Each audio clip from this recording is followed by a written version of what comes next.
Hello बच्चों, application of derivative से एक और नया क्वेश्चन लेके आए हैं। जुलाई 2023 में जस्ट लेटेस्ट क्वेश्चन है। ठीक है, 3 मार्क्स के लिए आया हुआ है ये। ठीक है, 3 मार्क्स के लिए आया था ये question.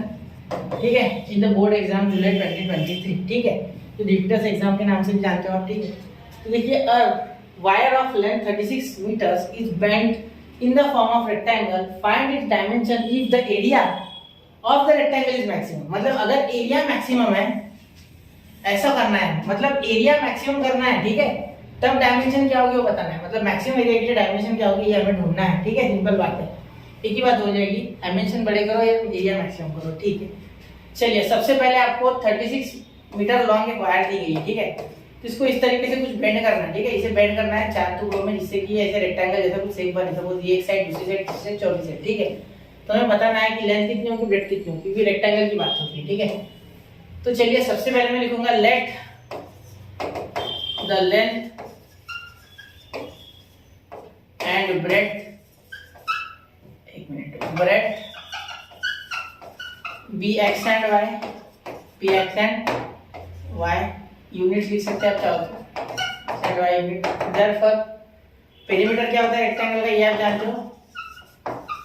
Perimeter is equal to 2 in bracket x plus y for rectangle and perimeter of rectangle लिख लेता हूँ, पेरीमीटर ऑफ रेक्टेंगल। ठीक है, और यही लेंथ ऑफ वायर है। ठीक है, यहाँ लिख लेता हूँ, लेंथ ऑफ वायर। दिख रहा है ना आपको ये? जरा चेक कर लूँ मैं एक बार, आपको दिख रहा है क्या वो? हाँ, लेंथ ऑफ वायर आपको दिख रहा है। ठीक है, ये साइड में भी दिख रहा है। ठीक है, इस पर ध्यान देना थोड़ा। ठीक है, मैं फिर मार्क कर लेता हूँ। ठीक है, देखिए, चल समझ रहा हूँ? हाँ, ठीक है। अब पेरीमीटर कितना है बेटा? 36, क्योंकि लेंथ ऑफ वायर 36 है। ठीक है, देखो ये बोला गया है 36 मीटर। यहाँ भी मीटर में होगा, मैंने यूनिट क्यों लिखा है? दिया गया है मीटर है। ठीक है, मीटर। ठीक है, अब देखो 2 यहाँ डिवाइड में चल जाएगा, तो इस साइड आ जाएगा ये 2, और यहाँ आया x प्लस वाई। ठीक है, therefore यहाँ लिखते हैं x plus y is equal to 18। ठीक है, 18। ठीक है, therefore यहाँ हम लिख सकते हैं y इज इक्वल टू, या x is equal to, y की वैल्यू बना देना x के फॉर्म में, 18 माइनस x। डिफरेंशिएट करते समय हम x को डिफरेंशिएट करेंगे ना, इसलिए तो हमेशा y की वैल्यू बनाया करो। ठीक है, मैं x और y लूंगा हमेशा। ठीक है, तो y x उधर चलेगा, y की वैल्यू बन गई x 18 माइनस x। ठीक है, in terms of x y की वैल्यू 18 माइनस x। ठीक है, चलिए अब एरिया की बात हो रही है, तो एरिया का फॉर्मूला लगाना पड़ेगा। Therefore area of rectangle, area of rectangle. ठीक है, क्या हो जाएगा area of rectangle? Area of rectangle आपका हो जाएगा एक्स वाई, क्योंकि लेंथ इनटू ब्रेड्थ होता है formula. Area of rectangle length into breadth. ठीक है, तो यहाँ लेंथ है एक्स और ब्रेड्थ है वाई। ठीक है, देयरफॉर एरिया क्या है आपका? एक्स क्या है? Therefore area is equal to x. X है आपका यहाँ एक्स ही है। ठीक है, वाई को बस डालना है एक्स के फॉर्म में, तो 18 माइनस एक्स। ठीक है, तो आपकी ए की वैल्यू क्या आ गई? A is equal to 18x minus x square. ठीक है, ये मल्टीप्लाई कर दिया 18x माइनस एक्स स्क्वायर। ठीक है, therefore यहाँ डिफरेंशिएट करोगे तो क्या होगा? Differentiate with respect to x। ठीक है, with respect to x। Clear? तो अब देखिए यहाँ लिख देंगे dA by dt is equal to 18 बाहर आ गए, तो x को आप dx बाय dx करोगे तो 1 ही आएगा, तो वो कंसीडर मत करना।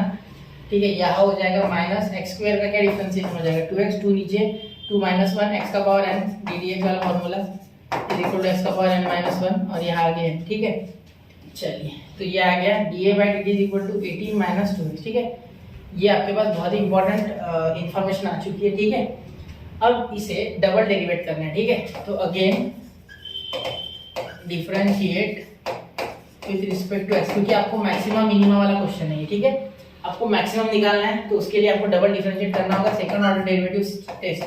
तो d2a by dt square is equal to x, sorry dt क्यों लिखा गया मैंने, सॉरी x आएगा, my mistake, it's my mistake बेटा। ठीक है, dA बाय dx square is equal to 18, तो 0 बन गया। ठीक है, और यहाँ आ गया -2, क्या आया? -2, क्योंकि x देखो 18 का ddx 0 हो गया क्योंकि कांस्टेंट है, और ddx ऑफ -2, तो -2x, तो -2 कांस्टेंट बाहर, dx बाय dx 1 हो गया। ठीक है, तो ये -2 आ गया, तो -2 इज लेस देन 0। ठीक है, therefore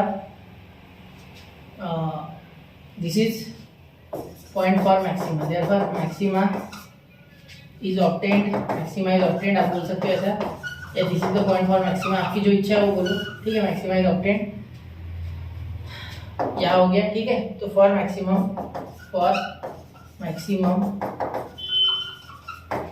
F dash of x is equal to 0, ठीक है। एफ डैश ऑफ एक्स क्या होता है?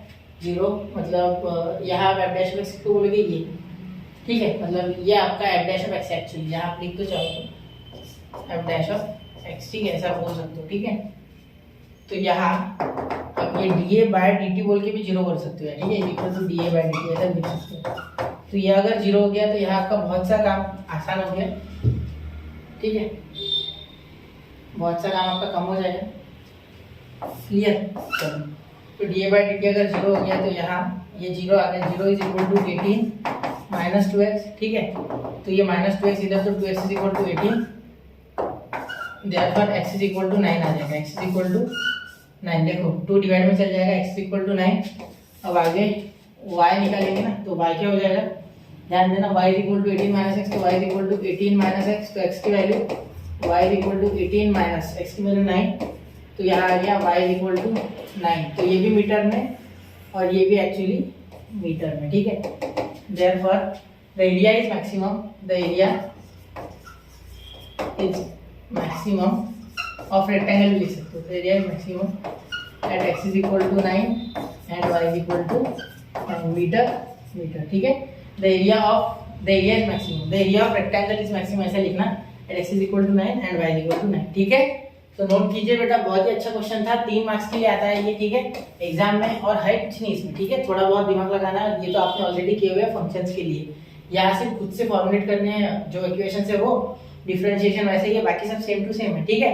अगर यहाँ मैक्सिमम बोला तो हमेशा मैक्सिमा आएगा, मिनिमम बोला तो मिनिमा आएगा, उसका भी टेंशन नहीं लेना, ठीक है, समझ रहे हो। चलिए, तो नोट कर लिया होगा आपने, मिलते हैं अगले लेक्चर में, पढ़ते रहे, आगे बढ़ते रहे, और कोई क्वेश्चन में आपको डिफिकल्टी हो तो वो कमेंट करें, उसके भी आंसर्स आपको मिलेंगे, ठीक है। तो मिलते हैं अगले लेक्चर में, इसी आशा के साथ कि आप क्वेश्चंस रेगुलरली प्रैक्टिस कर रहे हो। जय हिंद, जय भारत।